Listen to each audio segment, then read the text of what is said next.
Many people had died in our struggle. We had suffered pain and misery in the struggle. And then on the eve of the victory, the leader of our struggle looks the world in the face and says that our victory is useless. That our victory is useless unless it is linked to the total liberation of the African continent. Comrades and friends, I'm supposed to start a discussion on Pan-Africanism and end up in a conjecture. Comrades and friends, many years ago, hundreds of years ago, some people who were not on the African continent, some people who lived in Europe, decided to convene a meeting in Bonn, Germany. And they sat around a very long table. They put the map of Africa in front of them, and they drew out pencils like swords and began to divide Africa into what has become African countries today. That exercise was clearly not in the influence of the African people. That exercise was not dictated by the African people. That exercise was for the European powers at that time to divide our continent into their spheres of influence. Comrades, it's important sometimes to look at the current situation of Africa. I come from Ghana in West Africa, and we share borders with 3 other countries. And what happens on all of our borders clearly indicates the harm that colonial exploitation has done to the African people. If you go to the Ghana-Togo border, you will find one house. The kitchen is in Ghana and the bathroom is in Togo. Clearly indicating that those who drew the maps did not take our interest into consideration. If you go on the border with La Côte d'Ivoire, you find one ethnic group, the Nzima people. Their chief lives in Ghana, the population lives in La Côte d'Ivoire. This is the legacy of the exploitative madness of the European powers. This is the legacy which today imposes many problems on the African people. In 1452, the Pope,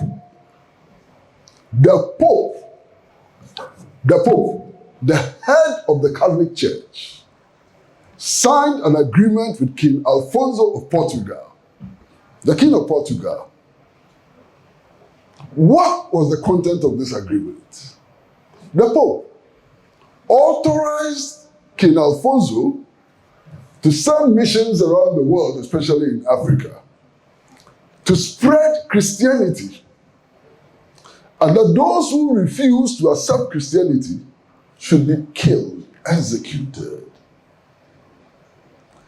Their properties should be seized, and their properties included their wives, and so on. This set the tone for the madness which today has resulted in the impoverishment of the African people and the underdevelopment of many parts of the world. And it's important to note that sanctimonious religion today, which pretends to be so sanctimonious, is at the bottom of this journey of exploitation, which began with the papal bull signed by the Pope, and which gave this authority to King Alfonso of Portugal. That is one mark we should keep in mind. The other landmark we should keep in mind is that it is our labor, which led to the accumulation of capital, leading to the development of capitalism in the United States of America, Britain, everywhere.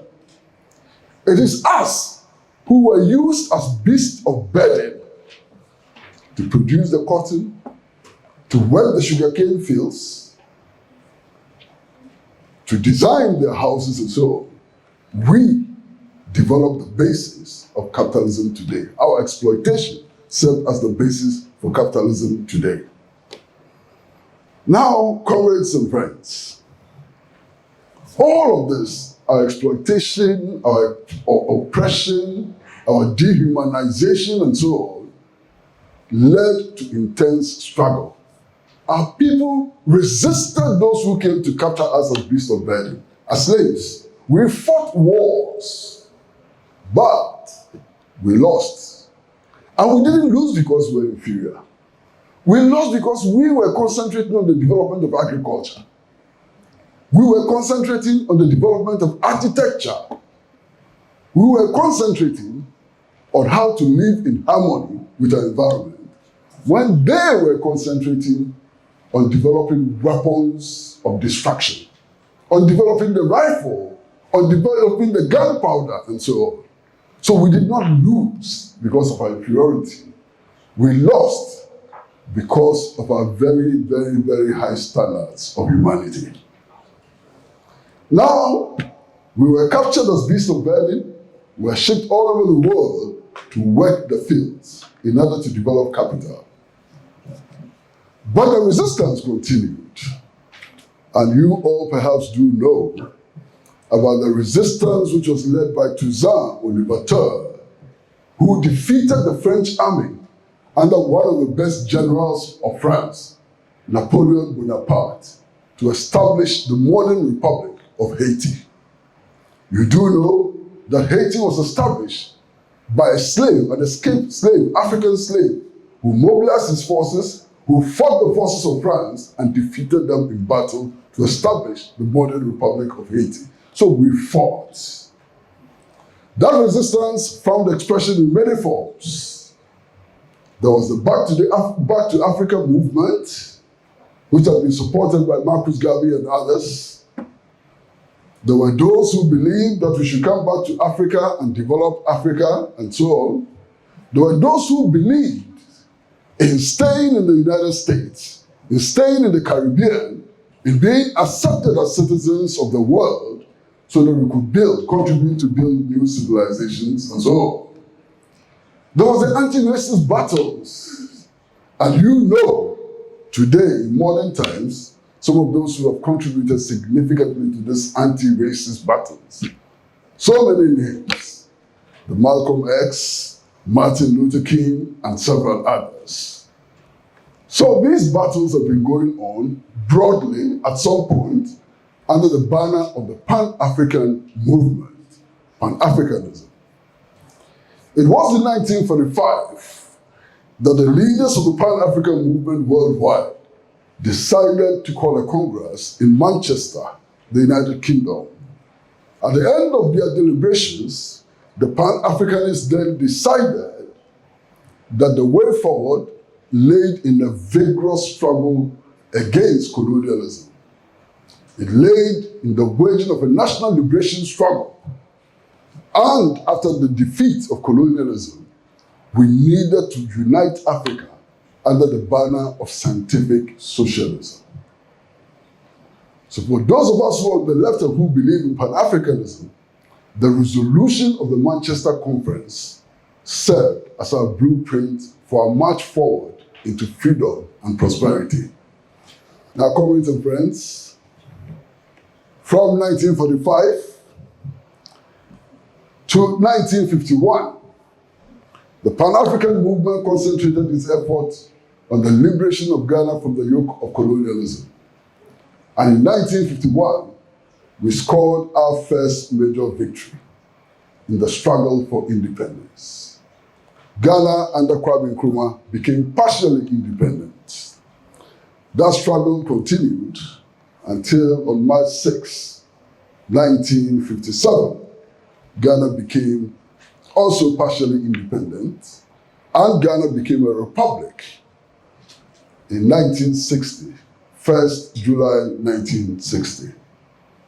It is significant to note that Ghana under Nkrumah became the vanguard of the independence struggle not just in Ghana, but throughout the world.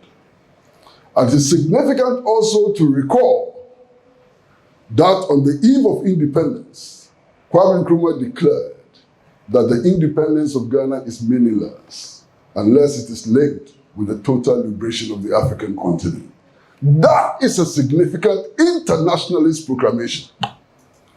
Very significant internationalist proclamation. Many people had died in our struggle. We had suffered pain and misery in the struggle. And then on the eve of the victory, the leader of our struggle looks the world in the face and says that our victory is useless. That our victory is useless unless it is linked to the total liberation of the African continent. Indeed, Kwame Nkrumah has been described as a visionary, but I think that he's more than a visionary.